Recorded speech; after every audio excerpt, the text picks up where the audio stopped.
degrees here in the nation's capital. Visibility is still about 14 kilometers, but it's humid in Abuja. It's 25% humidity. It's one of the strangest weathers this time of year.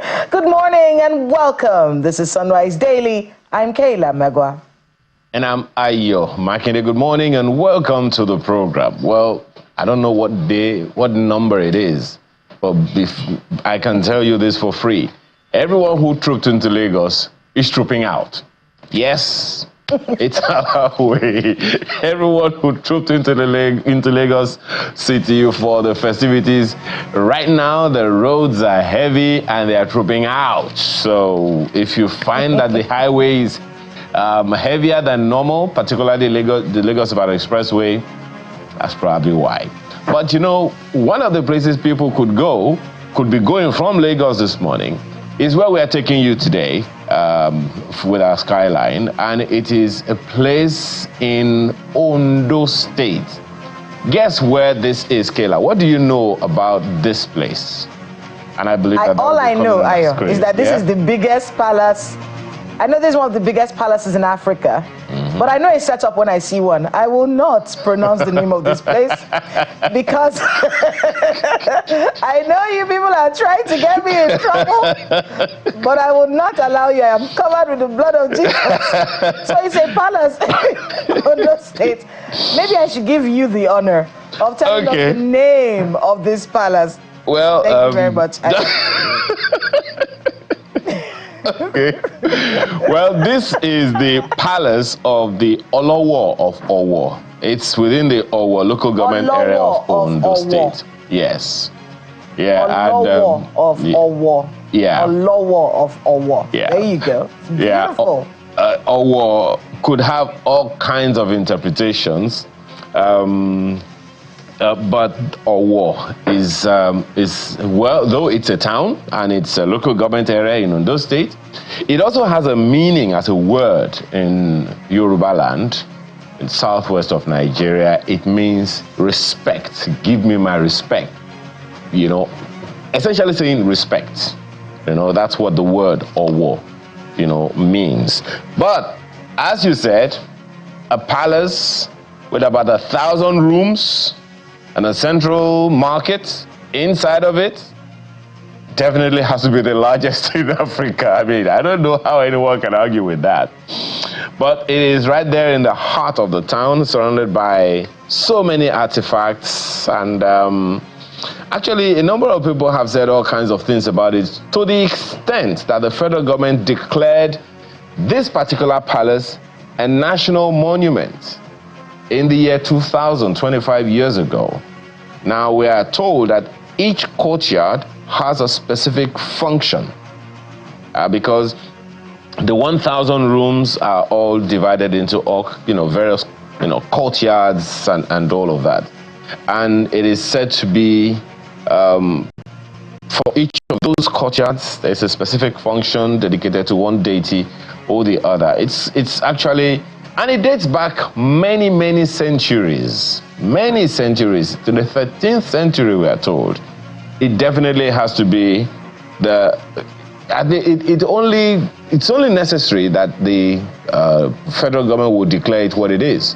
But then you can also see all of the places around this particular monument that we're talking about in the entire city area of Owo, in the Owo local government area of Ondo State.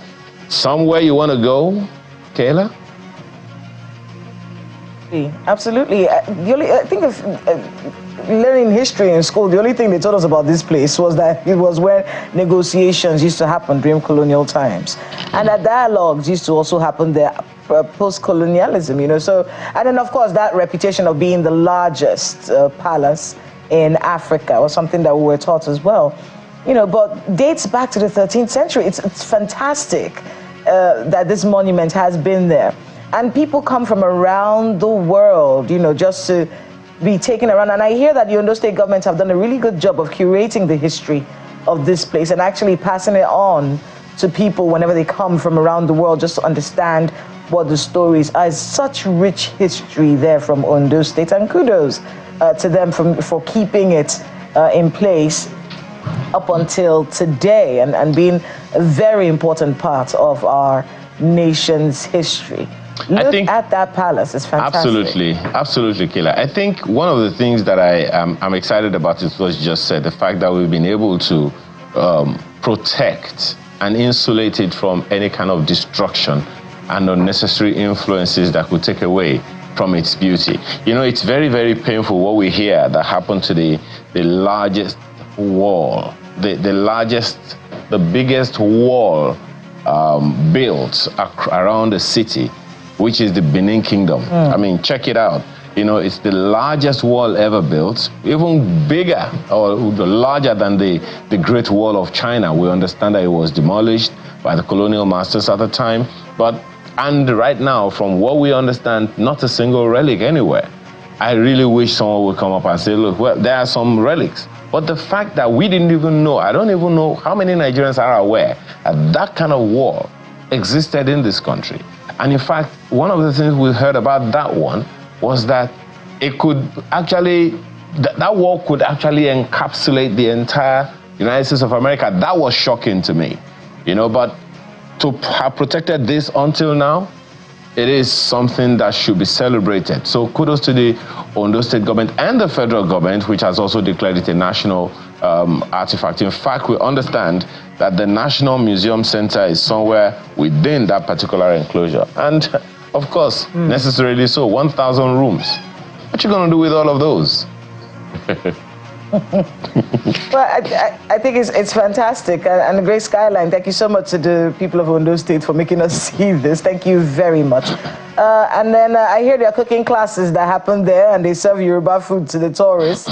So that's something I'm looking forward to doing. There you have it, our skyline this morning. But we do have quite a lot to discuss today. So let's start off with the papers.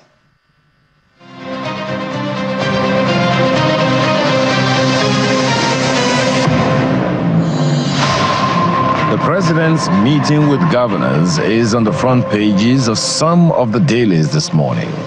Let's begin with Daily Independent. LG autonomy not meant to radio powers, Tinubu tells governors, urges governors' collaboration to ensure Nigeria is better off. The details continue on the inside pages of the paper this morning.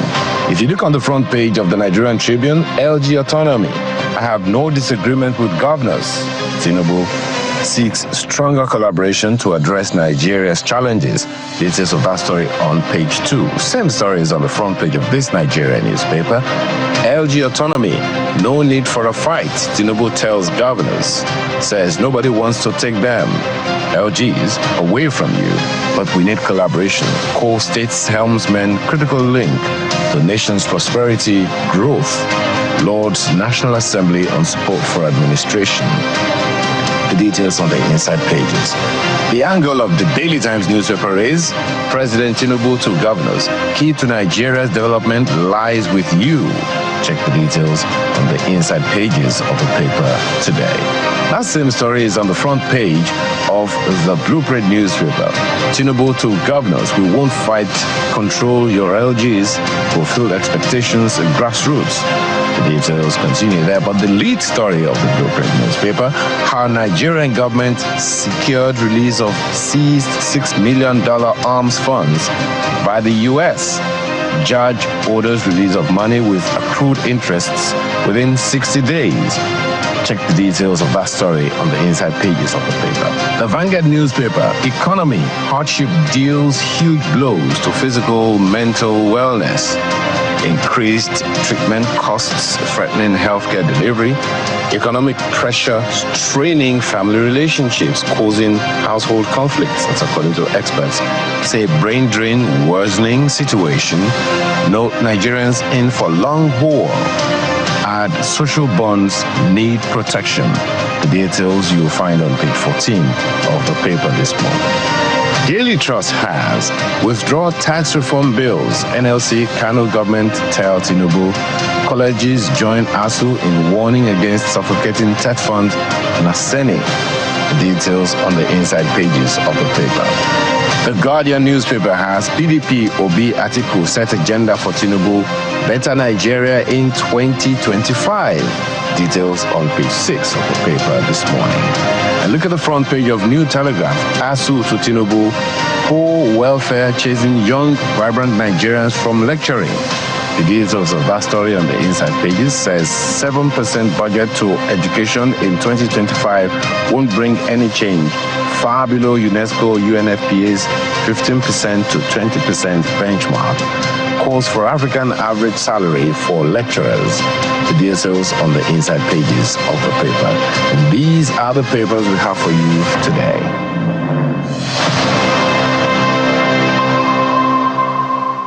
Let's take a look at the Daily Trust newspaper today.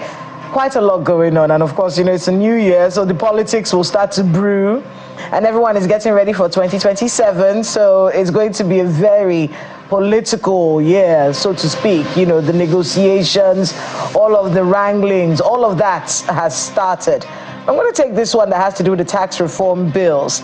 And it's the front page of the Daily Trust newspaper. So we haven't heard the last of this situation. Withdraw the tax reform bills. The NLC, as Nigeria Labour Congress, and Kano State government are telling President Bola Tinubu. Page 4 of the Daily Trust newspaper has more details. But basically, the Kano State government standing up for themselves, saying that the proposed tax is inimical to Nigeria's unity. And then, of course, where the NLC are coming from on this one. They're joining hands with ASU and, others, Naseni, Koesu, and it's all about the rumor that TET fund will be scrapped. We have heard explanations that this is not the case, but they have opinions that are different. And they believe that this particular institution needs to be protected. So you can actually get yourself a copy of the Daily Trust and get more details on that. Tax reform bills, the NLC and the Kano State government telling the federal government to withdraw those bills. I don't know how that's going to work out. Listening to the president in recent times, he does sound like he's gung-ho on getting this done. And then, of course, there's also the issue, that it is in the National Assembly right now. Negotiations are ongoing. People have criticized those negotiations, saying they should have happened before the bills were presented. But here we are. Negotiations are ongoing. The president says he's not going to be withdrawing them. And we haven't heard his response to this call by the Kano State government and the Nigeria Labour Congress. But we'll be watching to see how it all unfolds. Are they going to protest again? Are they going to go into the streets? Is this strong enough for the NLC to say, no, we will protest until this is removed? We'll be watching to see how it all unfolds. But that story there from the Daily Trust, withdraw tax reform bills. The NLC and the Kano State government are telling President Bola Tinubu. Let's go on to Ayo. What are you looking at this morning? I'm looking at the front page of the New Telegraph this morning, and it's actually a little exciting when we hear government officials own up to some things and tell Nigerians a thing or two right there on the front page. But it's at the bottom of the page where it says, expect enhanced security this year. NSA tells Nigerians. Now, why is that exciting? Because without security, there can be no economic prosperity, so to speak. He also commends military and security intelligence agencies for all that they did to enhance security. Those are the words that were used about 6 times in that statement that the NSA put out. Now, he said, and I quote, security is everyone's responsibility. So when the NSA is saying security is everyone's business and we should expect enhanced security, exactly what is the appeal? So what is the responsibility of the Nigerian? What is the Nigerian expected to do? Now, don't also forget that all security or a lack of it is local. So what's the interface? What's the plan? We love promises, okay? But we would rather have promises that are fulfilled. So when you say we should expect enhanced security in the year 2025, we hear you, hear NSA. But then what's the plan? That's the vision, that's the goal, that's the aspiration. But then what's the mission? How do we go about it? How do we ensure it happens? What's the collaboration partnership with the state governments? What's the collaboration strategy with the local government administrations? What's the collaboration among security agencies themselves? The military, the police, the NSA, the immigration, the customs, all of them. What's the plan for that collaboration? And at what point do Nigerians come in to help get enhanced security in the year 2025? Nigerians will hold you to this, dear Mr. Ribadu, and we are waiting for it. In the meantime, we'll take a short break now, and we'll plunge into the issues we have lined up for you this morning. Do stay with us.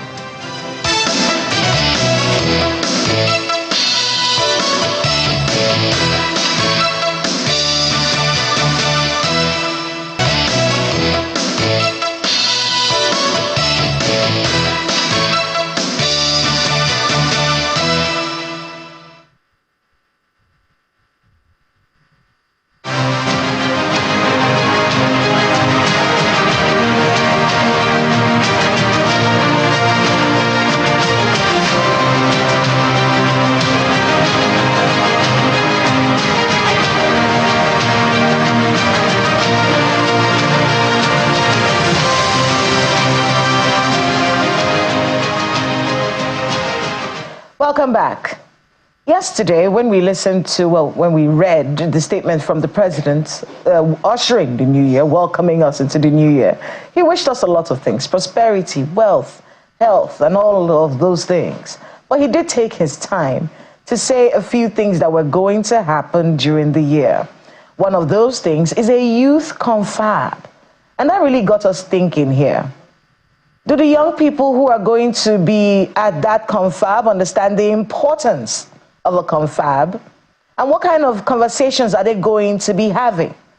Is that confab going to create policies or create rules and regulations or even laws that are actionable that will impact the young people of this country, which in turn will impact the future of our country? Well, we decided to have the past and the present. Joining us in the studio right now, we have the president of the National Council of Youth, and I want to be able to get it. National Youth Council of Nigeria. Thank you so much, Mr. Adodo Solomon, for being with us on the program. Thank you very much for having me. Good morning, Nigerians. And just so we can get a feel of what the past was like, we have Professor Utomi, the founder, Center for Value and Leadership, joining us from Lagos via Zoom. Good morning, Prof, and thank you for being with us. Good morning. Happy New Year to you. Happy New Year to you. Happy New Year. Happy New Year to you both. Okay, so let me start with you, Mr. Adodo. When you heard the president say the confab, a youth confab was going to be convened in the first quarter of this year, what were your thoughts? Yes, when it was first announced last year, I think sometime around the independence anniversary, we really welcomed that. And for the president to re-emphasize it is a very welcome development. Now, the confab that we're going to be having is not just going to be the normal talks, because we're bringing young men and women from across the 36 states of the Federal Republic of Nigeria. People who are coming with diverse experiences, looking at the various comparative advantages of the regions where they are coming from. So it's going to be a platform or a springboard where the innovative ideas, the inventive ideas, the potentials of the Nigerian youth will be able to get the wings to soar from mere perception to reality. So we really welcome that. And we urge all Nigerian youth to begin to put everything together. Now, this conference, this youth conference, shows that the president has confidence in the Nigerian youth. We get that, but I want to be able to talk to you a little bit about the Nigerian youth and your organization, the National Youth Council of Nigeria. Yes. One of the things the president talked about was the fact that this confab was going to be, he's going to be working in collaboration with the Ministry of Youth. Exactly. Is the National Youth Council of Nigeria in conversations with the Minister of Youth Development? Very well, very well. Very much in conversation. So with, the recruitment for the people who are going to be members of this confab, what's the plan, at least from your conversations with him? Is it going to be only members of National Youth Council of Nigeria? Are you going to get other youth groups? Is it going to be open to the public? What's the plan? Now, the National Youth Council of Nigeria is an umbrella body for diverse youth groups. So various youth groups will be coming in. Various individuals will be coming in. Professionals will be coming in. So it's going to be very open. And the ministry is already working on that. The ministry is in conversation with diverse groups. Now, the Minister of Youth himself, Ambassador Olawande, is somebody who believes in grassroots touch. So beyond the city centers, he and his team have been penetrating to the nooks and crannies of Nigeria so that we can get the real feel of the felt needs of the Nigerian youth and then address them properly. Beyond knowing the felt needs, then also bringing what we can see as plausible solutions, a way forward, how we can get out of the challenges we have found ourselves. The recruitment for the people who are going to be at the confab, who are the people that are going to be members of this meeting? The members of the meeting will be essentially youth. And what youth that are members of your organization? Youth that are members of the National Youth Council of Nigeria will be there. Youth that are members of the Nigerian Youth Parliament will be there. Okay. Students' bodies will be there. National Association of Nigerian Students will be there. Professionals will be there. Artisans will be there. You know, those who are from diverse bodies. And then this is not also because it has been misconstrued. Some people think it is just going to be a kind of a political gathering. No, it is open to everybody. Well, across political lines, across religious lines, across regional lines, we are coming together as youth of Nigeria. Everybody with a vision, a common vision to see how we can partner with Mr. President to build the Nigeria of our dreams. I want to go to Professor Utomi, who was a member of one of the biggest confabs of our country. One that I remember watching when we were kids, just when I was younger, just watching that confab and believing, okay, our country will be turned around after this. And the utmost disappointment afterwards. Prof, when you heard that the president said there's going to be a youth confab in the first quarter of this year, what thoughts came to your mind? Well, generally, I like to focus these days on focus and impact. And that means everything that I approach, I want to ask myself, what's the purpose? What impact am I expecting? I'm not very clear yet what specific goals are set for these getting together. And this is because of the point that you have made. I have been at so many of those conversations. I have watched in recent times enormous conferences that have had meaningful outcomes, whether it's a national conference under President Goodluck Jonathan, or the one that was curated by Bishop Kuka and co under President Obasanjo. And I have this awkward feeling that we like to provide conversation for distraction. Because I look at all of them and I have not seen. So if there's going to be a conference of any kind, of any group of Nigerians, I'd like to establish first and foremost some very clear goals, some actionable points, some consequence measures. Unless I can see those, I really am not interested in conferencing, because we have had plenty of those. And it seems to me that it's a very convenient tool to distract people in our history, that's our experience. Look, when I was an undergraduate, we reached a certain level of influence where we actually met with the number 2 citizen in the country. Routinely, we as norms became nouns after our time and all of that, we had access. And we put things on the table. I still remember clearly, I mean, the thing I'm most remembered for, I guess, at the University of Nigeria as a student leader, was that I insisted that the most important issue of our time, foreign policy, that we had to influence it. And that issue was the liberation of Southern Africa. And I went as far as meeting the then just appointed foreign minister, Joseph Garba. And I challenged him. It's a dramatic story you can read about elsewhere. And he promised me that he would come and debate us on that issue. And lo and behold, 3 or 4 days before the lecture he was supposed to give us at Nsukka, there was a coup, an abortive coup, in which the head of state was killed. So nobody gave any chance to the possibility of his coming. In fact, the country was still in a state of whatever, within the good telephone conversations, lines had not been restored. And he arrived. Arrived in Nugu, and everybody was shocked and excited and pleased. And we came to Nsukka, and he gave a major foreign policy lecture. And we felt that we influenced Nigerian foreign policy. We did things that said we students will forgo even one meal to raise money, to go to Southern Africa, to do this, to do that. Well, I don't see young people have that influence today. And so we need to begin to rethink why. What's the purpose of this conference? Is it just another talk shop? But there's specific goals. And I can tell you from my own personal experience how the influence from the last time affected me. At age 21, as a youth scoffer, I felt I had the right to make the Barracks, which was the seat of government at that time, certain things. I, wrote cover stories as a youth scoffer reporter that actually led to cabinet reshuffle and stuff like that. I need to see young people become that influential in shaping the future of our country. But really the most important crisis that we have in Nigeria is a collapse of culture.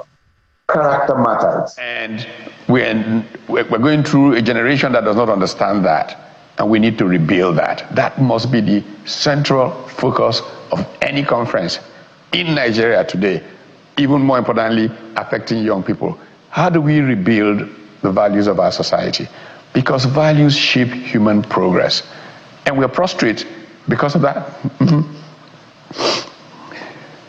Let me ask Mr. Adodo Solomon. You heard what the Prof said. A conference of this sort is incredibly important, and you see he came from several of those conferences and the impact that it has had. As president of the National Youth Council of Nigeria, what do you think should be the purpose of this conference? What is the drive, especially from young people? What do you want? All right, perfect. Prof has really set one thing clear there. The first thing we should be looking towards as young people is a sort of mind re-engineering, redirection of our priorities, redirection of our values, redirection of our beliefs in ourselves and in our nation. All nations that have been built principally by young people, irrespective of whatever challenges you're coming from, irrespective of whatever resources you are endowed with. If the young citizens of the nation are ready to build, then the nation will be built. So the first thing will be a sort of mind re-engineering. That is number one. Number two, the conference should be like an assembly plant where everything that is needed is brought together and fixed together. We have quite a number of young men and women who are brimming with ideas. If you go around the streets, conduct a vox pop, you'll realize that, oh, somebody can do this, another person can do that.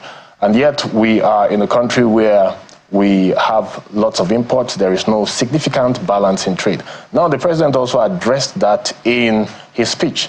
The first thing we need to look at is our vast lands that are not giving us sufficient food. There is no food security. How can we reverse that ugly trend? So basically you're saying that this conference will be young people coming together to bring up ideas of what to do for the country? Not only ideas, it is going to be a springboard of executing these ideas. Now, everybody, if you go around, like I said, you can ask a young man, what do you feel should be done in Nigeria? What ideas do you have about productivity? You'll have all of them. We are coming together to aggregate all of these things and then ensure that they see the light of day immediately. So it's going to be a departure from all the other conferences. So it's not about that. It's not about, I'm listening to you. It feels like a pitch, a place where a bunch of people come together and pitch their ideas of what they can do to make their country better. Prof talked about the values of our people and the values that young people have, or don't have, as we move into the future. So how do you want to re-engineer people's thought processes with this particular conference? Do you have any ideas of how that should be done? Yes, going forward, we'll also have people like Prof, we'll have patriotic Nigerian senior citizens who will also come and share their experiences with the Nigerian youth. We'll also have young men and women who have stood up on the path of integrity, who have also done extremely well in their various fields, also coming to share their experiences. They will serve as a skyline. They will serve as the guiding light to the other young Nigerians coming there. So everything will be on the foundation of values, the mind re-engineering process, and then picking up from there, it's a complete mix where you will have the productive ideas coming in, the mind re-engineering coming in, and then we translate it to what we want to see, a better Nigeria, a more productive Nigeria, where the potentials of the Nigerian youth will not just be talking about potentials, but be moving from potentials to productivity. A vision of Mr. President is to see a country where more young hands will be engaged productively. I mean, where it's important that we talk about the thinking process of the Nigerian. You work with Nigerian young people. Every youth organization that I know is registered under the National Youth Council of Nigeria. Very well. Who is the Nigerian? And what has the National Youth Council of Nigeria done to inculcate the idea of who a Nigerian is to the young people that you have such influence over? So I'm going to ask you, who is the Nigerian? Now, the Nigerian stems from the dreams of our founding fathers. The Nigerian stems from the fact that we should see ourselves as serious present, as those who will build a great country, as global citizens, people who can stand and hold our own anywhere, men and women of integrity. A total departure of the wrong culture that seems to be creeping into our society today. If you ask Prof, and he tells you, dating back to the 80s, what were the values of the Nigerian youth? We want to return to those values. We want to return to them. What are those values? Values of integrity, more importantly, values of good character, values of patriotism. Now, in everything we do, we should put patriotism first. If we put patriotism first, our own personal interest will also be covered. But if we put our personal interest first by looting, by stealing, by not being mindful of the fact that we need to build a great nation, at the end, even the personal interest will be defeated. You go take the money is meant to build roads and then use it to buy SUVs. When you do that, at the end of the day, your SUVs can't move on the road. So we need to be patriotic. That is the core of it. Okay. I'm going to go back to Prof. You heard his definition of who the Nigerian is and what he thinks this conference is going to be able to do for the young people. What are your thoughts on that? Are they on the right track, or is there more that needs to be taught here? Well, there is no question that values shape human progress and that our collective character matters. I mean, ask yourself, frankly, how is the Nigerian perceived in the world? Let's be frank here. Even though Nigerians have done extraordinary things the world over, 70% of the black doctors in America today are Nigerian. 10% of all the pharmacists around the corner from where I live presently in Maryland, in the United States, 10% of all the pharmacists are Nigerian. Nigerians are emerging as perhaps some of the most well-off professionals in North America. All of these extraordinary things, and the general perception of the Nigerian is still basically of a scammer. So we need to reprogram the perception of national character. And not just about saying things, about doing things that prevent those impressions from being formed. So there is plenty of work. How do you carry out a revolution of values? Now, it begins by articulating those values. I was speaking just yesterday about some of the early work that I did, and I was talking about a doctor in Ondo State called Tolu Ademujimi. When he was a medical student in Shagamu, the Ogun State Bisi Onabanjo University, and they founded this CVL club, and I came to give them a lecture, and I talked about Mahatma Gandhi and the 7 deadly social sins: politics without principles, wealth without work, and all of that. Tolu has gone on as a physician to write books on each of those deadly sins. Now that's what I like to call impact. That year, when I founded the Center of Values in Leadership, because I was really scared for a future I saw going south because of the way values were going, and I thought I had a personal responsibility, and all of us have that responsibility, to make our shoulders available for the next generation to stand on and see tomorrow more clearly. We founded the Center for Values in Leadership to do a number of things, but I just wanted to speak to a meeting. The first thing I did was look for smart young people around to bring together and see, can I influence these young people? It is incredible if you look at the list of those young people, where they all are today. They were in their late 20s, early 30s back then. Fela Durotoye, Lanre Olushola, Linus Okorie, Febi Dahosa, Gbenga Sheson. I mean, you really can see from this small cluster how impactful effort can be. And I think that if we basically get people that are in a position to commit to this kind of process, mentoring young people, we can make a revolution happen in this country. But it's about values. You see, character is about doing something when nobody is looking. It's about what you do in darkness.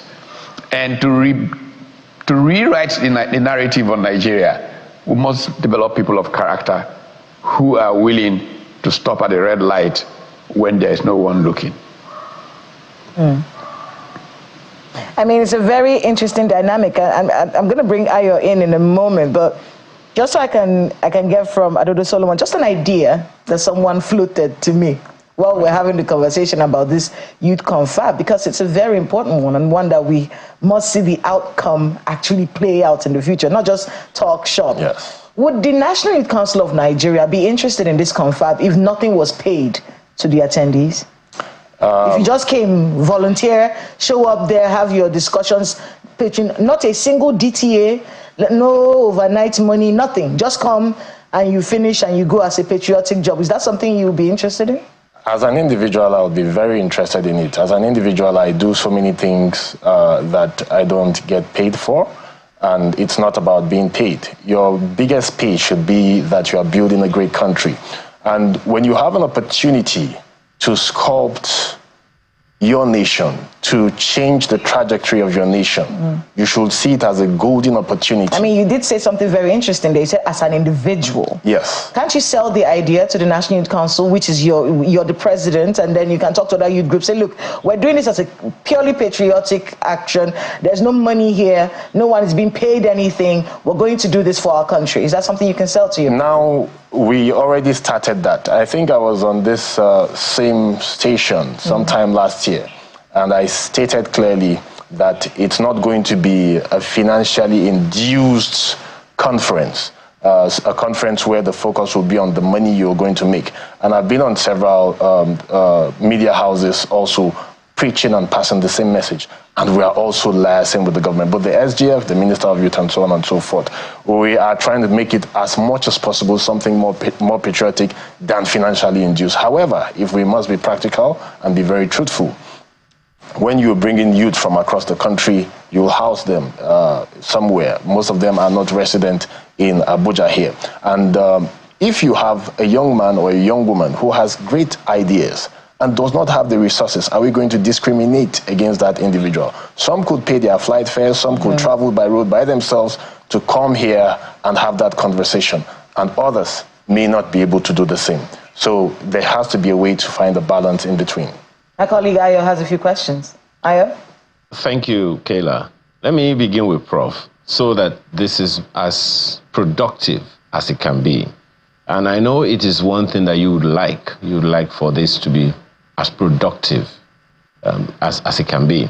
Recalling the days of the government of Ibrahim Babangida, the government had already made up its mind, but it will put out word for conversations.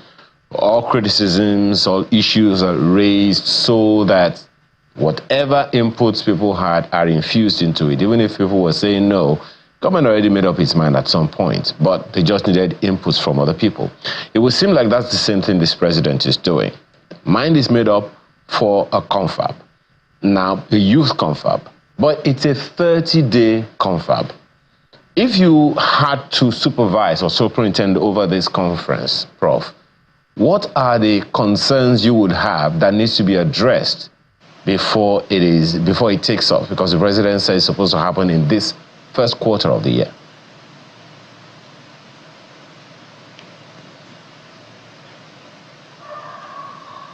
Can you hear me, Prof?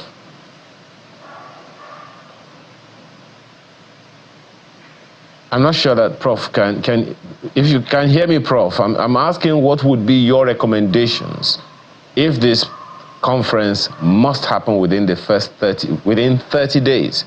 A 30-day youth confab in the country, the president has called for it. If it must work and you had the responsibility to superintend over it, what would be your recommendations? Okay, it seems that the Prof is not hearing me. Well, let me ask Mr. Adodo that same question, but with a twist. Young people are going to come for this conference. They're going to sit at the table. They're going to have conversations all over the place. So what are the concerns? Okay, Prof, can you hear me now, sir? Yes, I heard not one word that Ayo spoke earlier. Can you hear me now? Okay, Ayo, okay, that's you, okay. All right, yes, yeah, I can hear you now, okay. All right, I'm trying to ask, I mean, if you had to superintend over this conference, a 30-day youth conference in Nigeria, I mean, what would you recommend? What are the things that must be done if it is going to be productive? We had one in 2021. I'm still struggling with how effective it was, right? So what are the things you would consider important if this 30-day long youth conference is to make any impact whatsoever? You know, I would begin with an approach to education that I have canvassed for many years. You know, back in the 70s when I was in grad school, there was a Brazilian educator called Paulo Freire. He wrote an afterward quite famous book titled The Pedagogy of the Oppressed. And basically, Freire argued that colonized peoples suffer from a problem, in that the nature of colonial education was that it treated the mind like a piggy bank. You just deposit enough to make people do certain things, solve certain problems, without being able to be creative, to essentially do the things that transform, that move society forward in a significant way. And Paulo Freire's recommendation was that all educating must start with a vision of the future. Freire was a Marxist, and I was never a Marxist, so that's the parting path for us. And he said that you have to start by giving them appropriate ideological grounding, and then getting them to vision tomorrow, and then ask themselves what learning would make them transforming agents to move society from where it is now to that future that they envision. I try to borrow from Freire, and I call my approach the pedagogy of the determined. That all determined people need first and foremost to be exposed to what led to transformative human progress elsewhere in the world. Why did the Asian tigers emerge? What happened in Dubai? Why did Dubai become what it? And then you take a framework which I developed in my work, which I call the growth drivers framework. You look at policy choices that have been made around the world and the consequences. You look at how institutions were built, because institutions are fundamental to what separates societies from the successful and the failing.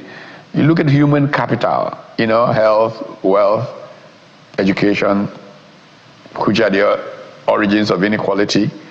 You look at entrepreneurship and the disposition to entrepreneurship. Then you look at culture, because values are central. And then you look at leadership, because leadership sets the tone of culture.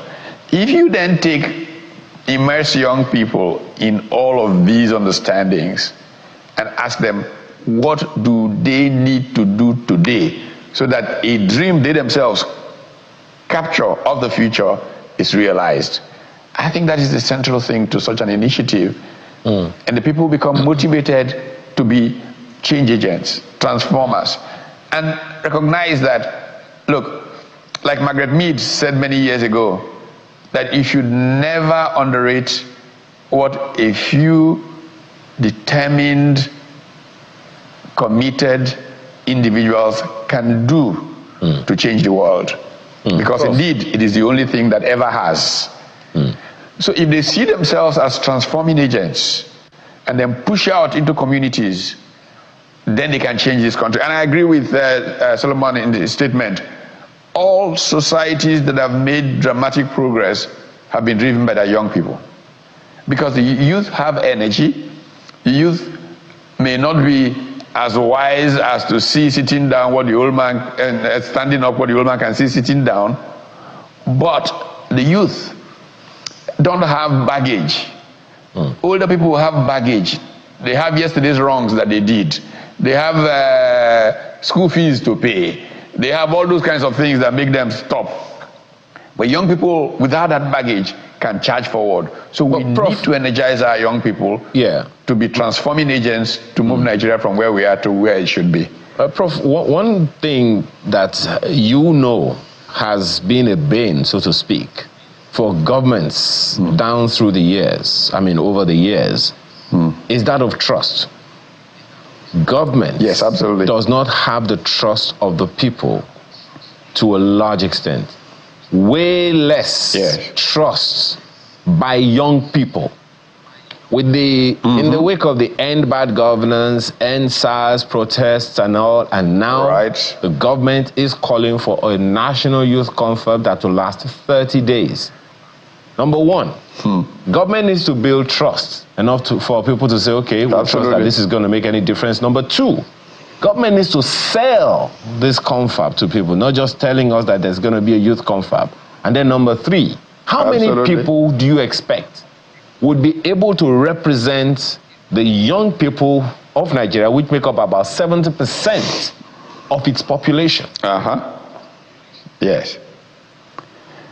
Ayo, you've answered all the questions. I don't know what I'm going to do because no. I need you to teach us. Right. I need you to help us to look at how will government build that trust, and how should government sell? How do you build trust? Yes. There are models of how you build trust. Stephen R. Covey was ingenious in that regard when he talked about, trust circles and all of that. But the first thing begins by your doing the right thing and build up what they call an emotional bank account. Every time you say you're going to do something and you do exactly what you say you're going to do, you make a deposit in the emotional bank account. Every time you say you're going to do something and you don't do it, you make a withdrawal. And ultimately, whether you are believable is a function of the balance in that emotional bank account. Governments have been not trustworthy in Nigeria, let's be very frank. It has treated young people like they were idiots, repeatedly. And this is sad, because most governments in Nigeria were first run by very young people. If you think of the military rule, they were in their 20s and 30s, most of them. But something in the nature of the command hierarchy of the military, compounded by oil coming in, led to a beginning crystallization of a new class system in Nigeria. We have not studied class and how it is emerging in Nigeria. An American, Larry Diamond, tried very hard, amongst others, to begin to look at class, ethnicity, and Nigeria as it's emerging. But we have to understand these things and understand any government that does not begin with recognizing that it is not trusted is wasting time. So the first thing that it needs to do is, how do we build trust? And that begins with honest commitment. Saying, okay, please, we know we have not been trustworthy. We know we've done things wrong. We know we've brutalized young people. But because they are the country, they are 70% of this population, we know that we are just stewards, and that our full commitment is to their future. And this is how we're going to do it. These are the sacrifices we will make to essentially purge ourselves of who we are. and meet you young people here, and your needs become central to what we do, not our egos, then people begin to relax. Well, do they mean it? Can we meet? And then they do things that are right, and they reinforce those things. Trust circles begin to build up, emotional bank accounts begin to rise, and then you can take outcomes of such conferences seriously. Thank you so much, Prof. Well, Mr. Adodo, you have heard Prof, but I'd like you to speak to how government can communicate the intentions of this conference to younger people, to young people generally.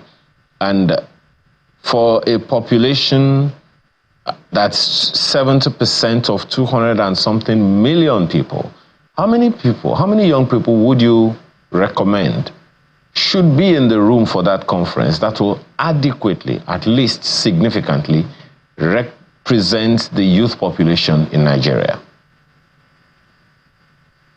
Okay, thank you very much. I will begin with the last question, which is how many people. And Prof has helped us to answer that when he said a few determined people. A few determined people can be from 1 to 5 to 10 to 50.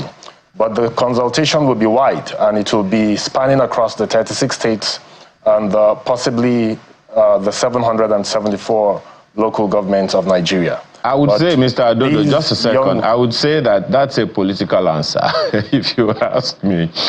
Because the last conference had about 370 young people in attendance. So how many do you think would significantly, not adequately, but at least significantly, represent the young people in Nigeria in that conference for 30 straight days? Yes.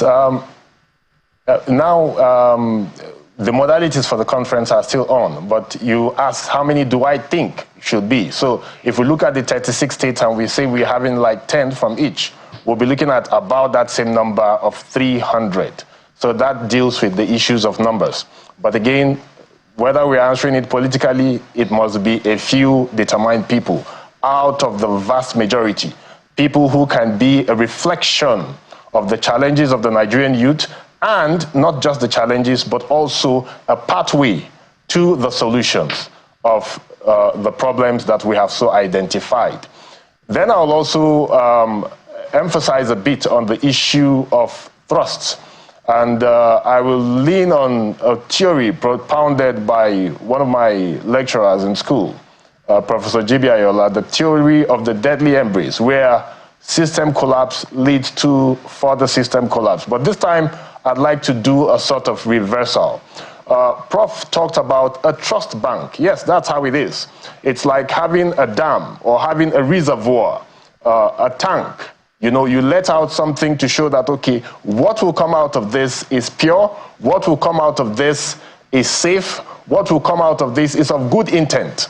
The president has demonstrated the first leg of trust in the Nigerian youth to say, we are sharing this leadership seat. What is your vision for the new Nigeria? How can we build it together?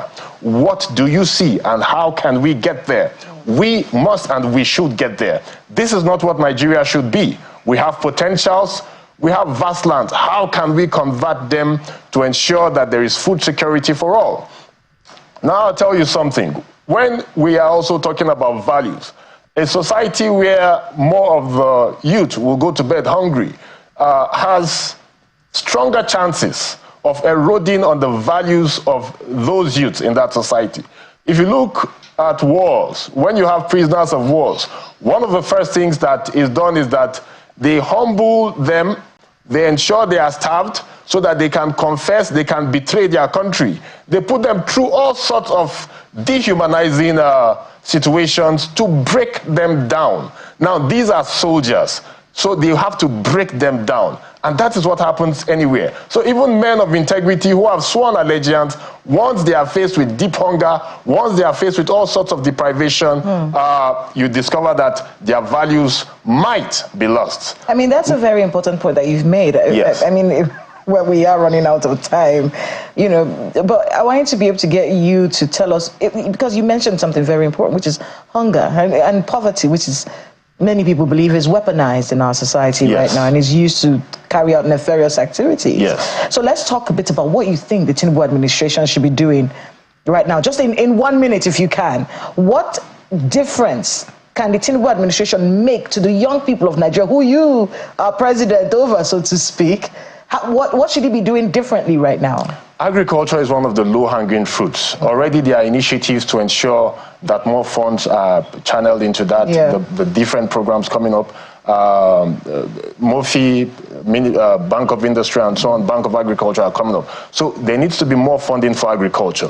There needs to be an improvement in security. There needs to be a new model of agriculture where we can have some sort of agricultural cities, a complete productivity hub that has at its base agriculture, vast hectareage of lands, maybe across states. We can start with some pilots across the federation, where beginning from the basic produce that we're getting, how can we go on the value chain, refining them and then translating to other aspects of productivity so that we can have a reversal of the system we have already, where we will be having less of imports of what we consume and produce more of what we consume, where we can have a significant balance in trade. As we import from other countries, we should be able to also export both crude and refined products. I hate to have to cut you there, but that's all the time that we have, Mr. Adodo. I think we have to have more conversations. What do you think? In the build up to this conference? We will surely do so, and we will be coming to channels very often. We'll be going to the streets and then engaging with the youth. Let's see how much you've built on that. But I want to thank you very much, the President of the National Youth Council of Nigeria, Mr. Adodo Solomon. Thank you. Thank you very much for having me. And Professor Utomi, thank you so much for joining us, and a very happy New Year to you and yours. Thank you so much. We have to go on a short break. It's time for Business Morning on Sunrise Daily. We'll be back with more conversations 30 minutes after. Stay with us.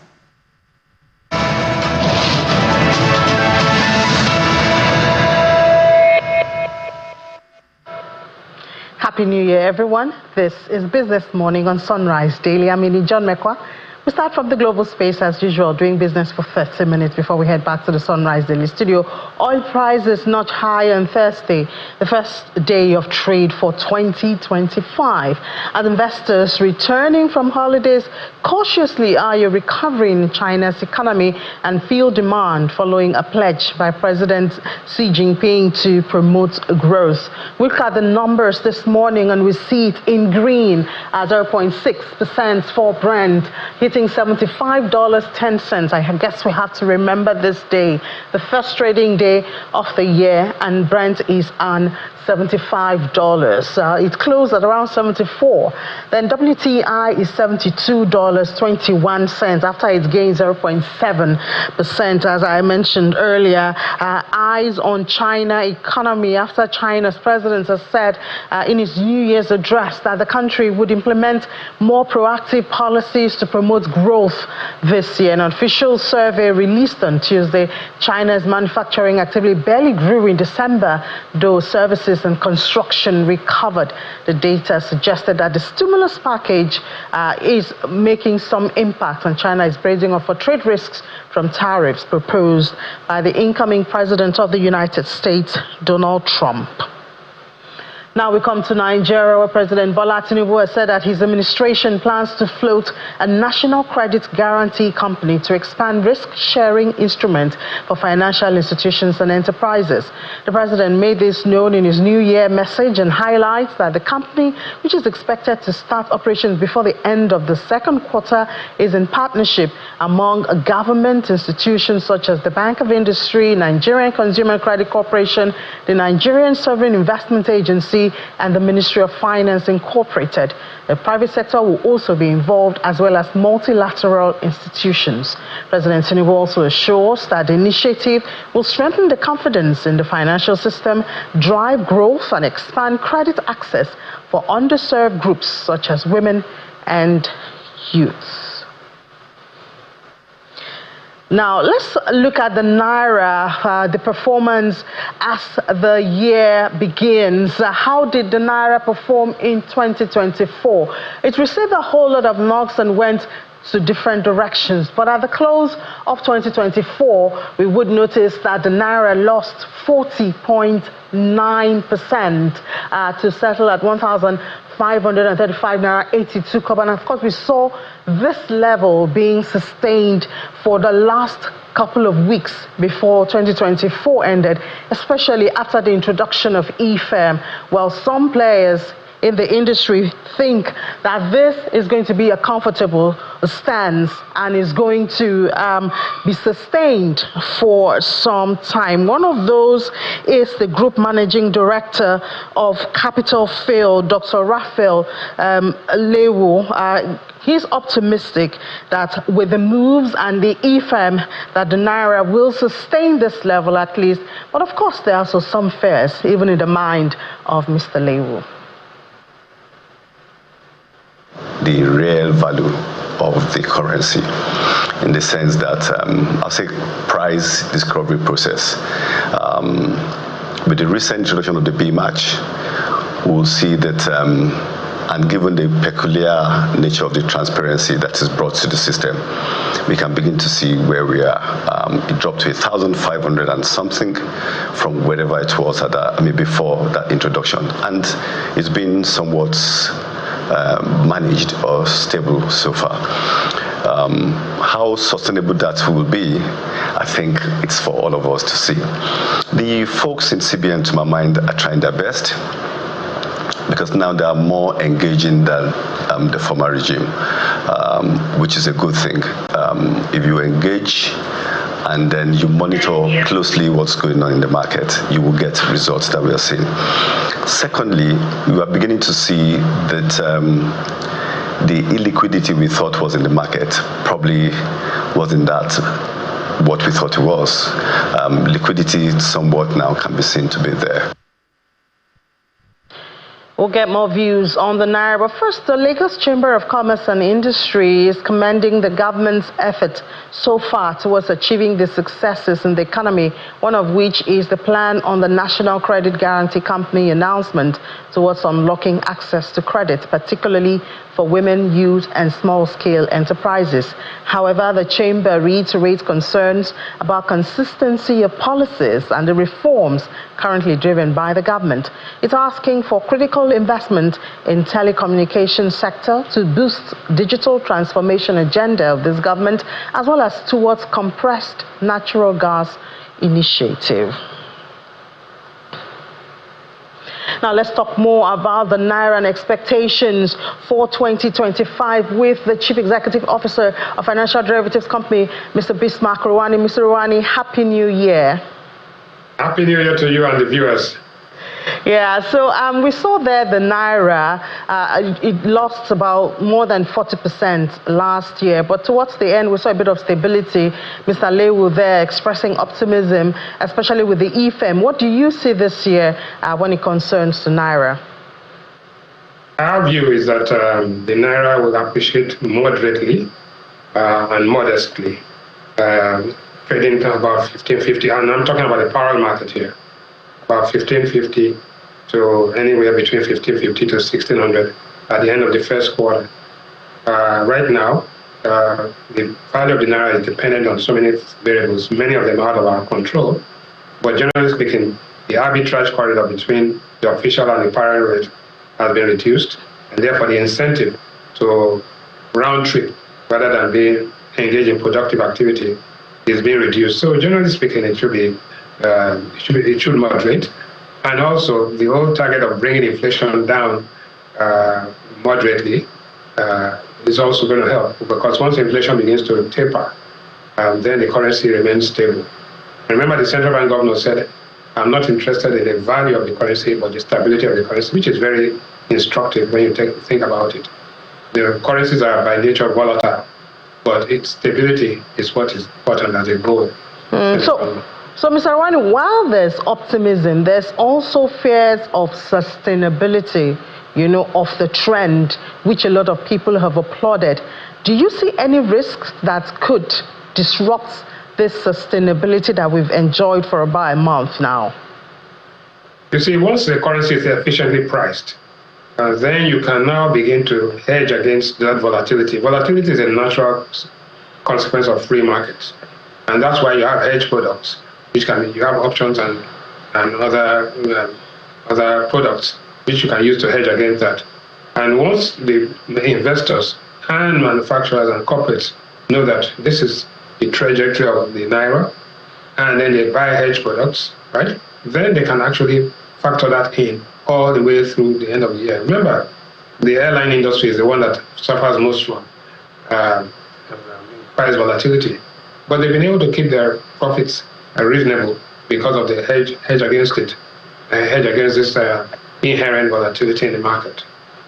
So can we expect that with this, well, hopefully sustained level of the Naira, can it feed into drop of inflation, or will it be the other way around? Remember, 15% is the target for this year.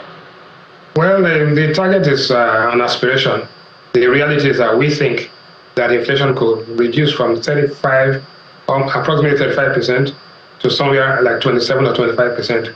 15% rate of inflation is really very, very bullish and aspirational. But again, we are free to have our aspirations, but we as economists deal in the world of reality. And in the world of reality, we see more of 27%, anything between 25 and 27 on the optimistic side. And I would rather bet on that than bet on much optimistic scenarios. Mr. Ran, you know, we were just discussing before I came on air on the best commodity for the year. Honestly, I thought it was gold because we saw the leaps and bounds that gold recorded. But, I mean, looking further, it does seem it's cocoa. And I wonder how much of that gain from that performance from cocoa that Nigeria enjoyed. Well, Nigeria has always had an aspiration, I use the word aspiration again, of 250,000 tons a year. We've actually averaged at about 200,000 tons a year. We are the 5th largest cocoa producer. But the point is that the price of cocoa has gone up by over 400%, from $2,000 a ton to almost $12,000 a ton. And therefore, technically speaking and theoretically and practically, we should be seeing a boom in activity in Ekiti, Osun, Oyo State, Ondo State, which is the epicenter of cocoa production. Again, it takes 5 years for a new tree to begin with a new genetically modified cocoa pods to actually begin to mature. But definitely this is a major thing for Nigeria. We used to earn about $600 million. Now, this year, we are expecting to get at least $2.5 billion. And this is significant and a major achievement in terms of reducing the dependence of the economy on oil and gas. I think that's important. But one point you made when you started this program was you talked about the price of oil at $75, and you alluded to the expansion in the Chinese economy and the incentives and stimuli coming out from China. But what we didn't take into consideration was that this price of 75.3, that's the highest point it has been for a few months. It is also dependent on the fact that for the first time in over 23 years, there was an attack, a terrorist attack on the mainland of the United States. What happened in New Orleans yesterday? I think that's very important, because after 9/11, that was the last time there was a terrorist attack on the United States.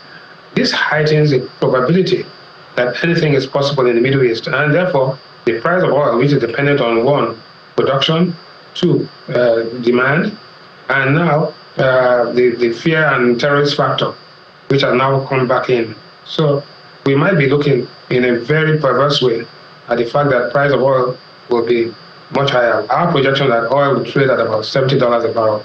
But in a world that you don't know what's going to happen next, especially with this development, we have to be very cautious and build into the scenarios, what if this happens? We now see that something has happened, and on the first day of the year, for that matter, in New Orleans. So again, we don't know what's going to happen, but we should play on the side of caution. We think that the price of oil will stay at $70, but anything is possible with Iran Syria, the new Trump administration, and what's happening in Ukraine and Russia.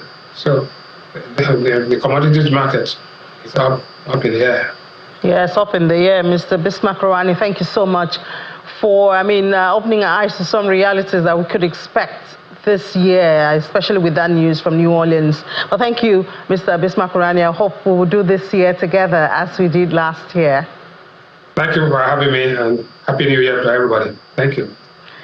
All right, now, apart from the commodities, let's look at the human resources. How prepared are we to embrace the opportunities and the challenges of 2025 as individuals, as a worker, and even in our personal lives? Well, let's discuss HR this morning with Dr. Emumina, David Emumina, the Managing Director of PM for Success International Limited, joins us from our Abuja studio. Dr. Emumina, good morning and Happy New Year to you. Good morning and Happy New Year to you too as well. Happy New Year to our viewers. All right, so thank you for having me. Thank you for being here. So the year 2025, obviously, like 2024 started, would come with its challenges and its advantages, benefits, opportunities. When you look at the Nigerian scenario, macroeconomic issues, we just talked about the Naira, commodities and all of that. ICT is also making its way already in core conversations. As individuals, how do you think we can prepare to make the most of this year? Okay, thank you very much once again. The opportunities are enormous. We have boundless opportunities around the capacity building, around training, around human resources. And individuals at those points need to understand that for you to be able to succeed in this year 2025, you must put a lot of things into consideration. You must build your capacity in the areas of ICT. Technology is advancing. We have new areas of technology innovations. We have the areas of IT, AIs, and the advent of AI is driving the conversations around whatever we do. So for a workforce, one that is working, an individual, at the beginning of this year, today is second, a lot of us have had good goals. This is what I want to achieve. This is what I want to achieve. But oftentimes you realize that towards the middle of the year, if you try to do an evaluation of what you've achieved in terms of capacity building, personal development, they've not been able to do anything. So we'll try as much as possible to encourage individuals that while you're setting your goals for 2025 in terms of personal development, for you to stay competitive, you must be able to ensure that you must have a strategic plan on how you're going to build your capacity. It's going to be on a quarterly basis or it's going to be on a monthly basis. So you must be able to set out some level of funds available for you to be able to build your capacity, because technology is changing the way we work, and you can be in Nigeria and as well be working outside the shores of this country. So that's why we say technology has come to stay, and we all as people that are working, we must embrace that technology and build our capacity in those regards. For those that are currently working and that want to upskill into different various sectors, you look at the relevant courses that are obtainable in those areas and train. For year 2025, there are key courses that we should be looking at: project management, data analytics, AI, UI, UX. All of these courses are very relevant, emotional intelligence. So you must be able to look at, for the new areas or the new sector I'm going to be working in, what are the necessary skills and trainings that is required for me to be able to succeed. The demand for cybersecurity certifications and skills is on very high this 2025. So one can be able to look at it and say, okay, I want to transit from probably HRO to data. Then you pick up some courses around data analytics, and it doesn't necessarily mean that you have to be somebody that have a first degree in IT before you can be able to transit into that space. You just do some courses online, and by the help of God and God being on your side, you can just see yourself landing into a new job. Then for those that are in the school, that are just fresh graduates, that are coming into the workforce, they must be able to understand that our university system teaches you and gets you ready. But the truth of the matter is that there's a gap between the industry and the university. So you should be able to look at what are these areas of interest that I want to work in, what are the courses that I need to take for me to be able to stay competitive. And you cannot take the place of e-learning, because right now is very one can sit in the comfort of his home and learn. So for us to be able to look at all of these things, you must ensure as an individual you put in consideration in your plan, not just setting a goal that I'm going to do XYZ training. You must be very intentional about those areas of trainings that you want to do and be very specific about them. Yeah, but the reality is that a lot of people really want to do this. But, I mean, when you look at the value of the Naira, look at time management, because you already have a job, perhaps you have school fees and all to pay. These may be discouraging factors, even when an individual is aware of the fact that, oh, this is where the world is going, I should get training, perhaps I can do it online. But the reality, you know, sometimes can push people the other way. Yeah, I understand that. We are not going to undermine the fact that the Naira is not also doing well against the dollar. We are also not undermining the fact that the economy, there comes with a lot of challenges and stress. But the truth is, there are cheaper ways of getting this thing done. And it starts with your commitment, right? So if you are determined that you need to do this, you look at the area of time management. So you can be able to put in, if it's 30 minutes of 1 hour on daily basis. At PM for Success, for example, we have a career academy platform that's cater for those that want to do the personal development, right? And the costs are quite very low. It doesn't require a lot of cost from you. And I think at the time we are done with this training, we're also going to have a conversation with channels on this so that we can be able to see what we can do around that space. For those that are willing and are ready to take the decision of building their capacity, irrespective of the challenges that are around us right now, we can be able to start a journey, and you just pay very token, and you see by the end of the day, you're already achieving what you plan to achieve. But you see, that commitment is what we need, because oftentimes, like I said, we don't get to commit to it. And the truth of the whole situation is, when we make this plan, sometimes we don't put God in the plan. So there must be God in the plan. And you see the opportunities that are enormous, these low-hanging fruits that you can take off from there, and you start running with it. So that is what we should be able to look at. So as we make our year declaration and we plan and all of that, let God be at the center stage of it. And with little opportunities, information's coming from channels, and with the conversation we're going to be having with channels after this whole session, to see opportunities and how we can be able to do all of those things to Nigerians with little of no cost at all. So there are a lot of things that one can be able to achieve. It's just being determined, focused, and stay committed to ensure that this is what I want to do. I want to build my capacity in this area, and look out for the opportunities. Look out for the low-hanging fruit. You have your online platforms here and there. Some you start the program, you can't be able to complete, but with mentorship, you can be able to do that. And we'll try as much as possible. Like I've mentioned, we'll try to see how we can work out something with channels and put that out, and people can be able to understand that these things is doable. It's just for you to commit to it. All right, Doctor, the authenticity of online courses also comes to play here. Have we gone above that? Is it widely accepted, especially like here in Nigeria? Has it been embraced totally? Yes, it is. It has been embraced. Yes, the acceptance is very high, because, like I said, online courses and online platforms, learning platforms, majority of them have global certifications. Using our career academy, for example, if you are transiting into IT, you're going to be doing courses that are going to be certified with the likes of Google and IBM and all of those guys, global top IT companies in the world. So wherever your certifications are presented, those certificates are presented, or wherever those skills you present yourself and they see that you have some of those certificates, it gives you an advantage. So the acceptance is very high. And like I said, everybody cannot afford to pay very expensive fee for some of these courses, but there are other options that you can be able to go through and get the same certification, get the skills, the right skill set, and you just fit into the industries that you find yourself in, and what most important is, do you have the required skill set to be able to perform on this job?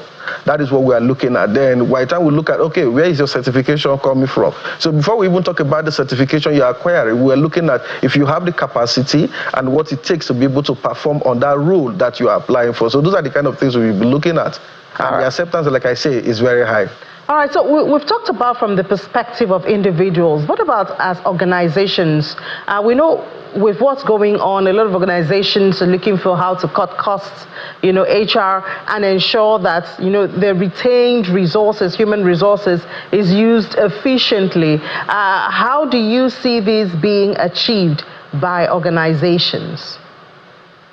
Okay, so this is where the HRO team, we have to do a lot, because the truth is, a couple of, I think last year I had a conversation with NYCN Academy, and we're looking at, they have a program where you can be able to look at the skills that is required for a particular staff to be able to perform on a job. So in that kind of conversation, our HRO department needs to look at, for the 10 staffs, for example, I have in my company, we need them to be able to perform. From last year, they did, let me say, 50%. This year, we want them to do 80%. What are the skills that they need to do? So at this point, organizations should be able to have a proper cost, not too big, but at least set at a cost. Then look out for partners that can be able to offer those certifications or training in-house to their team for them to be able to retain the human resource they have, retain all of the experts they have, then have them trained professionally so that they can be able to perform more. I think it's a call for organizations at this year, 2025, that if you want your team to remain with you, you must be able to be interested in building their capacity. So you're not going to leave that role to just the staffs alone. The organization should be the one to drive the process, so that at the end of the day, another organization that is interested in investing into their people will not come in and take your best team out of you, and the next thing you begin to have issues of sustainability and all of that. So we must be able to, organizations, HROs, all of HROs practitioners at the different levels of organization must be able to put into consideration the need to understand that our people are our assets, and they are the greatest part of the organizations. If we don't have our people with us, we won't be able to achieve the good strategic plan, the good goals that we have set for the year. So we need to invest into those our people by ensuring that we train them and make sure that they all follow through the training processes, and try as much as possible to help them in areas of their welfare as well. So you're not just looking at trainings, you also be interested about them, because that is the only way you can be able to have your people retained with you in the organization in this year 2025. All right, and we hope with all of that we'll have less of the jackpot happening this year. Dr. David Ebumena, the Managing Director of PM for Success International Limited, thank you for sharing your time and tips with us this morning. Thank you very much. And in my final thought is that as you plan and get ready for the year as it starts today, ensure that whatever you're doing, you have it properly planned, and let God be at the center stage, because that is the only part you can be able to achieve success. Thank you, Channels, for the privilege, and Happy New Year to all of our viewers. Thank you, please. Thank you so much. All right, just before we head back to the Sunrise Daily Studio, there's optimism coming even from Afrexim Bank. The Nigeria's challenging economy, they say, is heading for a major turnaround this year. This is the positive projection made by the President and Chairman of the Board of Directors at the African Export-Import Bank, Afrexim, Mr. Benedict Orama. He made this known during an interview with Channels Television in Lagos.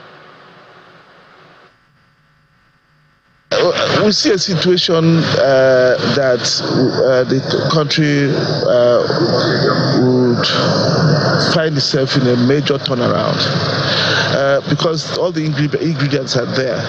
I think the policy framework, the policy environment in terms of the exchange rate, in terms of aspects of subsidies have been resolved. Very, very hard decisions, and they are affecting the people negatively, as policies of this nature normally does. What we call the pains before the gains. I think we are going on to move into the gains because with the Dangote refinery, the Port Harcourt refinery, and the Warri refinery coming on stream, with the crude for Naira that the president introduced and which is being implemented, we already started seeing the decline in petroleum prices. I think the key issue will be reduction in inflation and how that will then affect interest rates and overall investment in the economy. Because these investments that will create jobs make things much better for the people. The president of Afrexim Bank there. And on that optimism note, we head back to the Sunrise Daily Studio. Laddie Williams will be back at 1 p.m. With Will Ibong to take you around the world of business in 55 minutes. That'll be Business Incorporated. For now, Sunrise Daily continues.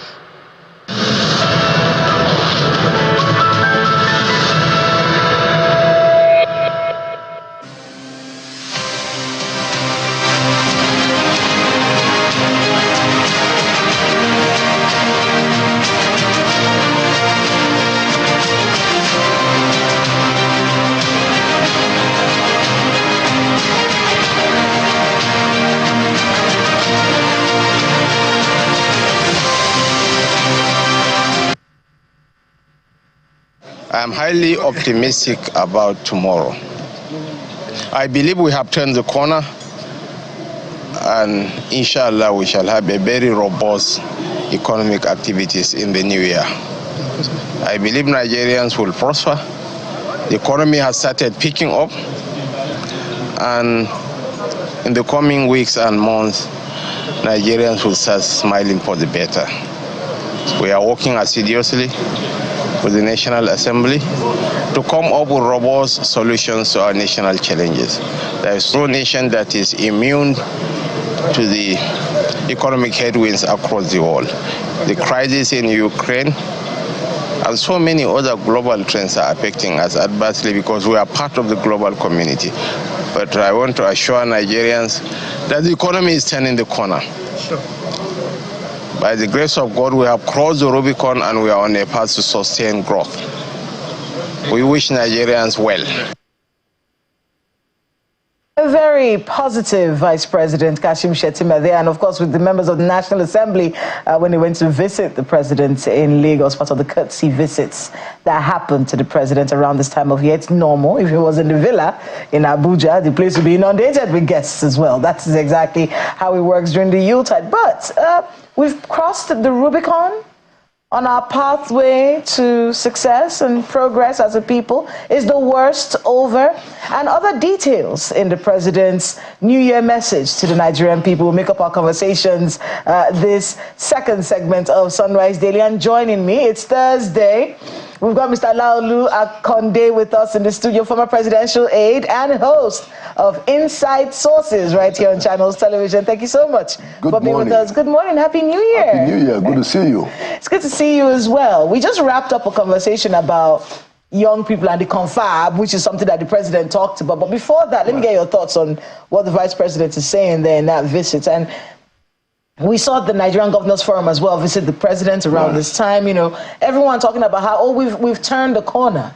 You know, we've crossed the Rubicon. The worst is over. We're on our way to El Dorado. We're almost there.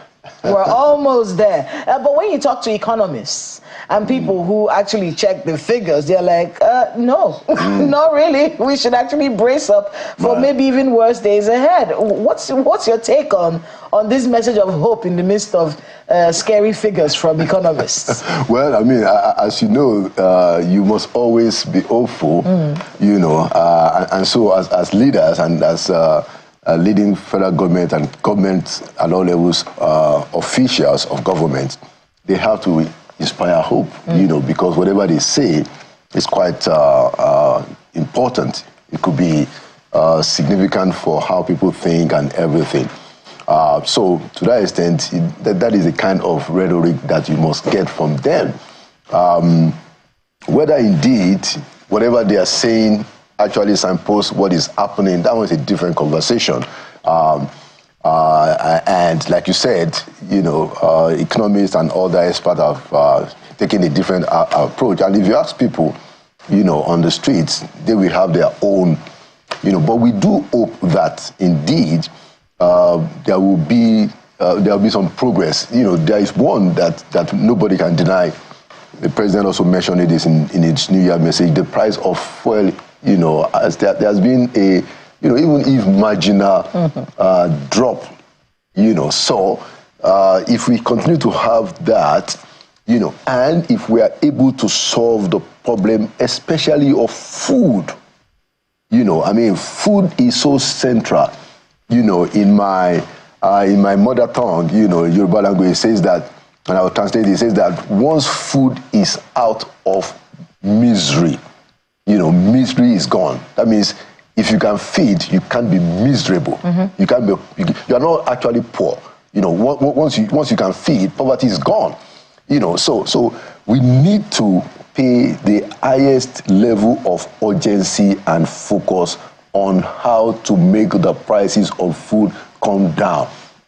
And this is where I think the president collaborating with the governors is very critical, because the governors are in charge of these matters. Agriculture is entirely, totally, completely, well, not completely, because federal government can also play a part, but it's for the most part in the hands of those governors. The governors can incentivize the level of productivity, food productivity to go up, and they can also do something about the prices by ensuring that the factors that contribute to the rising inflation of food prices is curtailed, namely transportation. So there's a lot that ought to be done, and I will say, in order for the narrative on hope to come close to the reality on the ground, we need to address the problem of poverty, especially that of food. Well, speaking of food and drug prices, that's something that the president talks about in his speech. That some companies going to come on board, and not really a lot of details about how it's supposed to work, but its aim, he says, is to lower the cost of food and cost of drugs in the country. Right. Is that possible? Well, it is say that regarding the food productivity, that if we ramp up food production, just basic economics, that if you increase supply, prices will come down. So yes. But a lot of that we have to be, probably what the federal government can do is to incentivize the states. But a lot of it has to be in the hand of the state. And I think the president also made the point, and we've been making this point over and over again. The governors are in charge of the land upon which you can do farming and raise agricultural productivity. So a lot is in the hands of the governors. Now, if that happens, if they deal with the problem of storage, so that when the farmers are actually able to increase productivity, it doesn't get to waste if they're not able to sell it all at the right time. And then if there are arrangements for off-take opportunities, and then of course, like I said, if we try to sort the problem of the produce moving from the farm to the market, which is where also the prices go up. And these are very practical things. These are not rocket science, and we need to keep pushing the governors and federal government supporting them to bring the prices of food. It's possible. It's very possible. The youth confab will begin in the first quarter of 2025, the president said, a testament to our commitment to youth inclusiveness and investment as nation builders. The Ministry of Youth will soon announce the modalities for selecting the conference's representatives from our diverse youth population.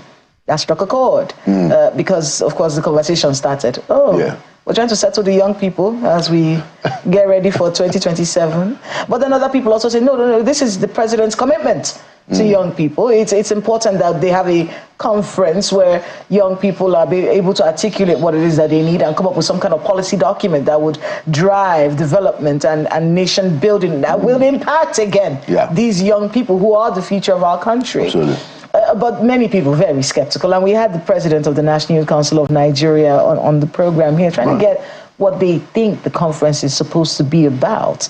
And we're hearing him talk about, we have ideas as young people. We should have a platform where we can sell these ideas and present these ideas to the government. Is that what it should be focused on? Well, so the federal government has to do, if we're going to have the confab in the first quarter of the year, the federal government has to roll out, its communication strategy on this confab to explain what is the agenda, of the confab. Now, what I can recollect is that it will seem, and I'm sure this is the right perspective, that the idea of the youth confab followed after the end band governance protests of August last year.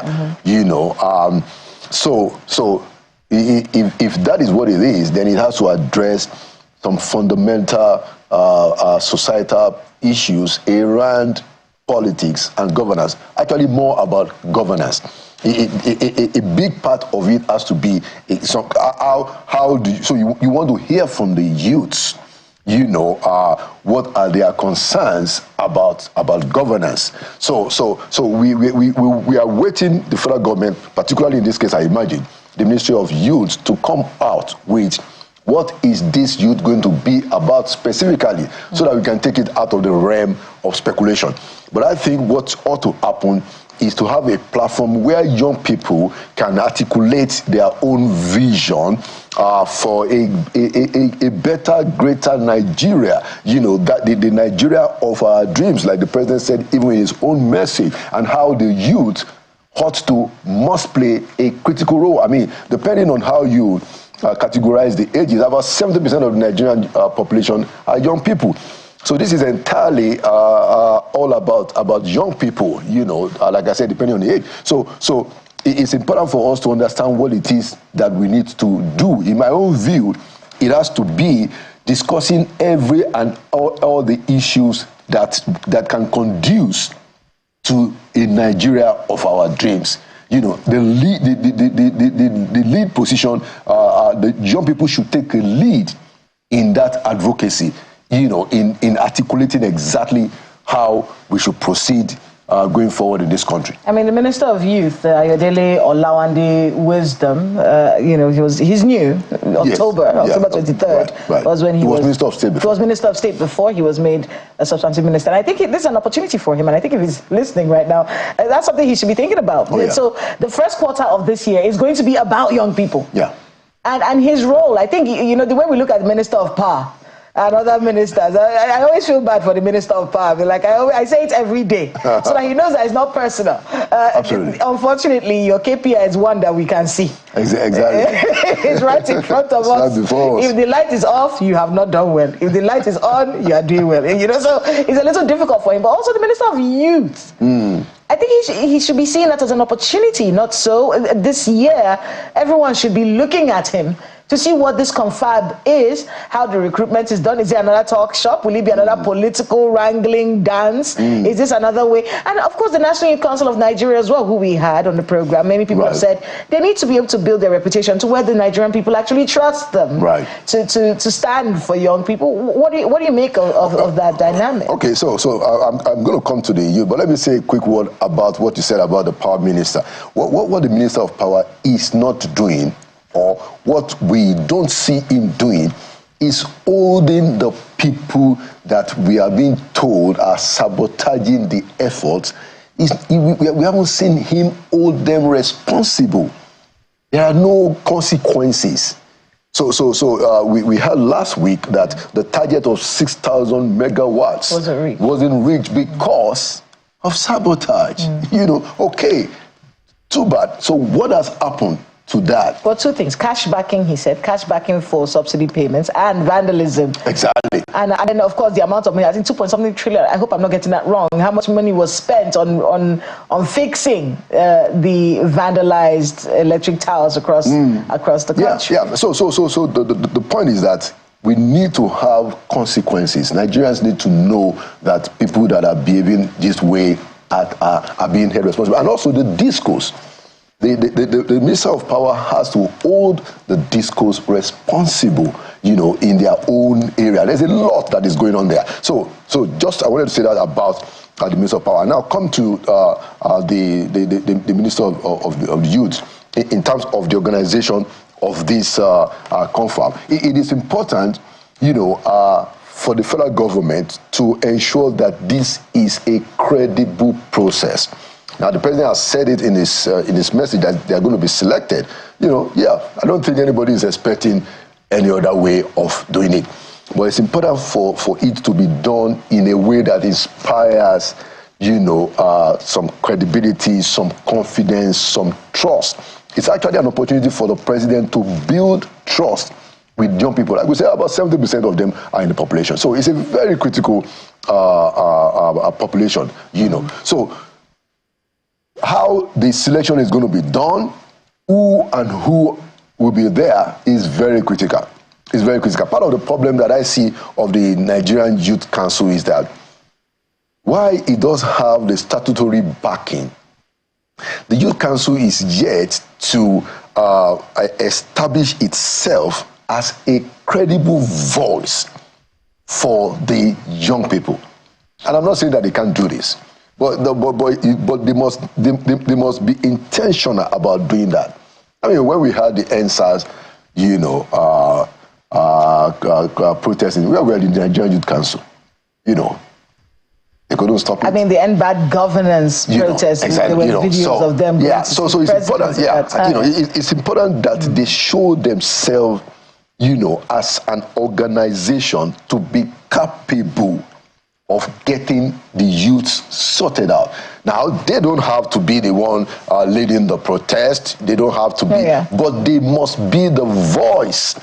So you can't be having conversations about NSAS, you can't be having conversations about end bad governance, and the Nigerian Youth Council is silent. I want to go to Ayo. Well, thank you, Kayla. Mr. Akande, the part of the conversation that we had earlier, I also said this, and thankfully you were with government at the time. In 2021, I think it was the Minister of Youth Development at the time that held that National Youth Conference. And part of the conclusion of that National Youth Conference was a document that really spoke to some of the issues that they came up with a plan, actually. That plan was called the National Youth Employment Action Plan. And it was just for year 2021 to 2024. I'm just wondering, but before I take that, let me just put out this information that we have, that there's a live broadcast that's going at Akwa Ibom State Solemn. It's an Akwa Ibom State Solemn Assembly happening today from in a few minutes from now at the International Christian Worship Center, Uyo. It's for our DSTV audience, but if you would like to continue this conversation with us, we'll be with you on other platforms, on YouTube in particular. But for those of us on DSTV, we'll be transiting to that program now. So back to you, Mr. Akande. So between 2021 and 2024, that plan was supposed to be activated.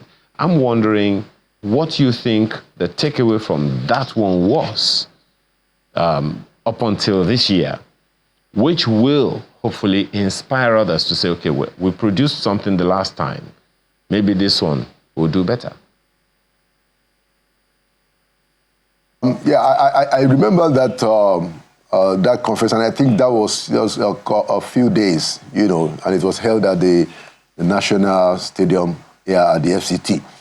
Now, I know that by the time that came out, I know that there were some, among other developments that came out, I know that the president then increased the allocation because there was supposed to be a National Youth Fund, which the president increased, I think, from probably 50 to 75 billion. It was part of the outcome of that conference. And I think you are right. There are quite a number of other salutary outcomes of that conference, which was put together by Mr. Sunday Dare, who happens to also be one of the presidential spokespeople. But the point is that, the consistency of these interventions is the problem that I see.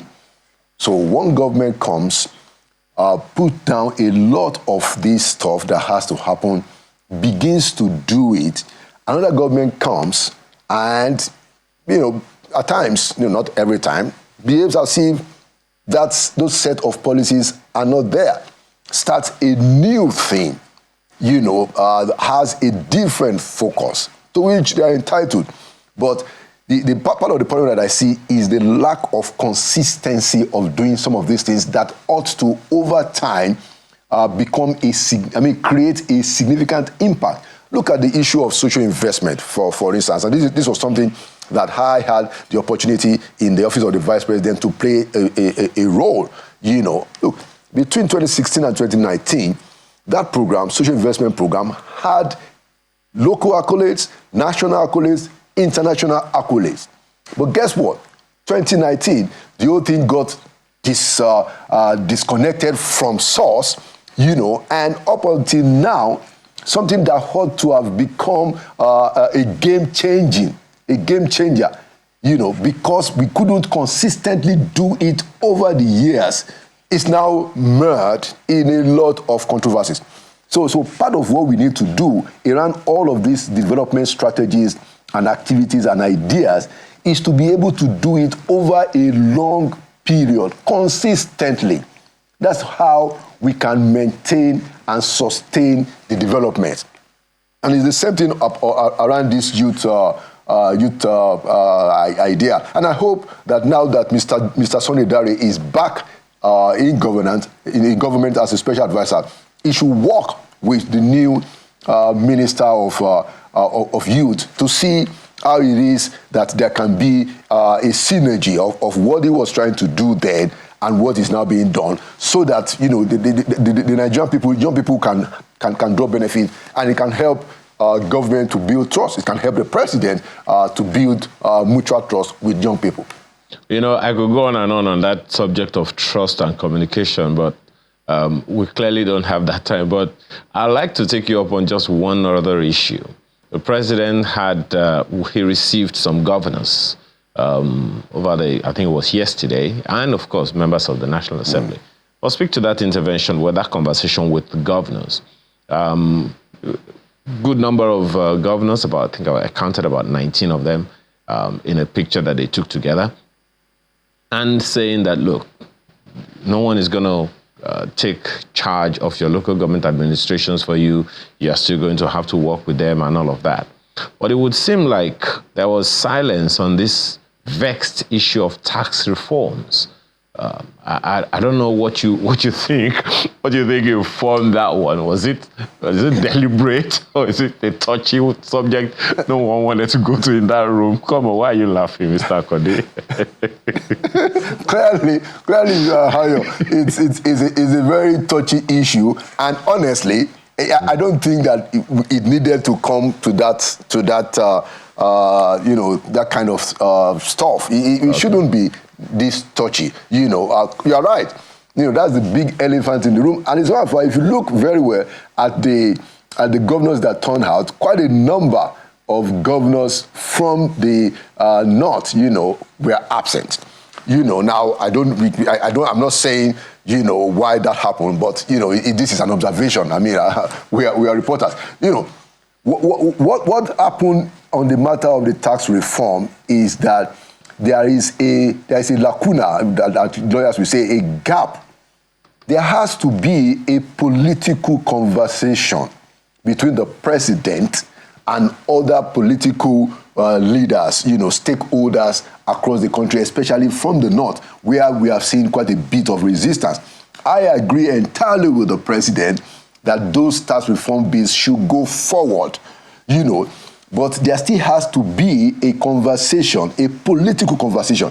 The president is right again that the National Assembly is the place to sort this matter out legislatively. That is where the powers is. But there has to be a behind-the-scene negotiation. The absence of that was what led the National Economic Council. Hayo, do you know that it's almost, and I'm being careful about it, it's almost unprecedented that we have National Economic Council come out and give the president a public instruction.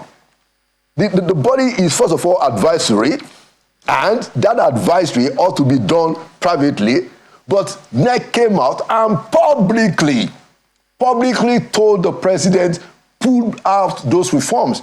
Now, I don't agree with that. I'm even surprised that, that the vice president sat there and allowed that to happen. I don't know what happened, and I'm not calling him out, but it shows ultimately that there is a political consultation strategy that was not in place or that failed for NEC to come out and say, President, don't do that. And the president got the message immediately. The president said that, no, I'm not pulling it out. So that's the reason why, in his meeting with those governors for the festival, nobody is talking about it. But the Kano State governor, they're not holding back. At least we're seeing that from the headline from the Daily Trust. Yes. Kano State government and the NLC saying, look, withdraw these tax bills. And it does feel like so many people have their own reservations about this one way or the other. But, in closing, where we are, it's our first conversation this year. Yeah. It's a year that we're like this. We're like this at the beginning of the year because we don't know. We're hopeful, but we don't know. So how do we navigate? How do we take it one step at a time? Right. Yeah. I mean, what I would like to say, Kela, is that I think the president is shy on addressing the big elephant in the room in this country. Clearly, the president is very shy of that. And my advice to him is not to be shy. What is this elephant? Corruption. The level of corruption in our society has become corrosive. And when we use the word corrosive, that means it's eating up. Yeah, it's eating up the everything. Entire. And the president is someone like a Dasika, in my view, shy, saying, oh, we can use policies to fight it. Look, the president you are in charge now, sir. You can draw the line and you can say, from this point, no more. And you will be surprised the kind of mutuality that the Nigerian people will connect to if you are able to do that. But continue to ignore the grand corruption, the corrosive corruption, the corruption that is everywhere in this country.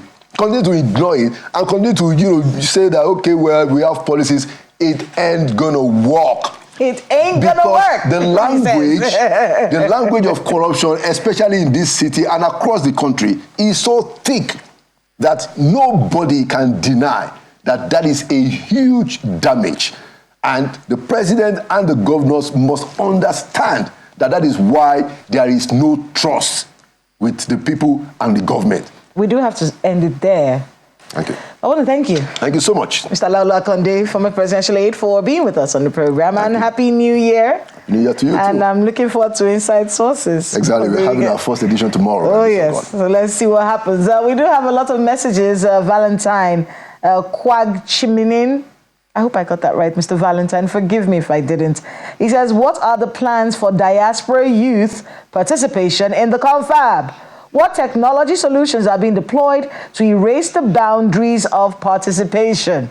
These are some of the issues. Thank you so much, Valentine. Professor Nakena says, the recognition of youth, especially the educated, as key stakeholders in economic development and growth is not merely symbolic. It's a pragmatic acknowledgement of their potential to drive progress and prosperity in an emerging economy like ours. We must continue to advocate for policies that promote youth inclusion for sustainable development and leadership. And then finally, Festus Akimboyewa, while the federal government's proposed youth confab should be applauded, Nigeria should have a youth parliament, he says, where elected youth from different states and regions of our country will have the opportunity to meet at least once a year at the National Assembly to debate and influence decision makers on the issues which matter most to Nigeria's young people. Thank you all very much